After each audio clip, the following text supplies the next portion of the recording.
माननीय सुप्रीम कोर्टाने जामिनाबाबत नवीन गाईडलाईन्स जारी केलेल्या आहेत. माननीय न्यायालयाने काय गाईडलाईन जारी केल्या याबाबत तुम्हाला माहिती आहे का? जर माहिती नसेल तर हा व्हिडिओ तुमच्यासाठी आहे.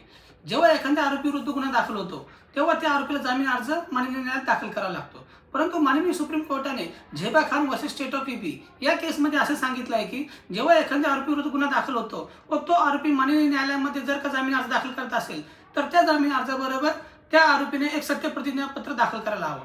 त्या सत्य प्रतिज्ञापत्रामध्ये ABCD असे 4 कॉलम दिलेले आहेत. त्यामध्ये पहिल्या कॉलममध्ये ए मध्ये असं म्हटलं की त्या आरोपी विरुद्ध यापूर्वी कुठल्या पोलीस स्टेशनमध्ये गुन्हा दाखल आहे का, आणि जर तो दाखल असेल तर कुठल्या कलमाने दाखल आहे, कुठले सेक्शन त्यामध्ये नमूद केलेले आहे, तसेच त्याबरोबर त्या कलमांना जास्तीत जास्त शिक्षा किती आहे. त्यानंतर बी या कॉलममध्ये डेट ऑफ अरेस्ट, त्याविरुद्ध तो किती दिवस आतमध्ये आहे, केव्हापासून आतमध्ये आहे, तसेच या केसची स्टेज काय आहे, त्याच्यामध्ये एकूण विटनेस किती आहे, विटनेस तपासले किंवा नाही तपासले याबाबत देखील माहिती द्यावी लागेल.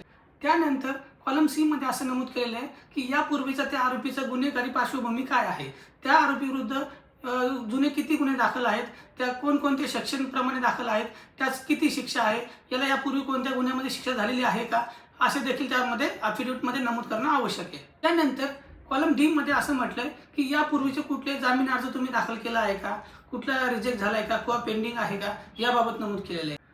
कॉलम ई मध्ये असं नमूद केलं आहे की त्या आरोपी विरुद्ध कधी कुठलेही जामीनपात्र अथवा अजामीनपात्र वॉरंट निघाले का, किंवा त्या आरोपीला फरार किंवा प्रोक्लेमेशन असं घोषित केलंय का, याबाबतची माहिती भरणं आवश्यक आहे.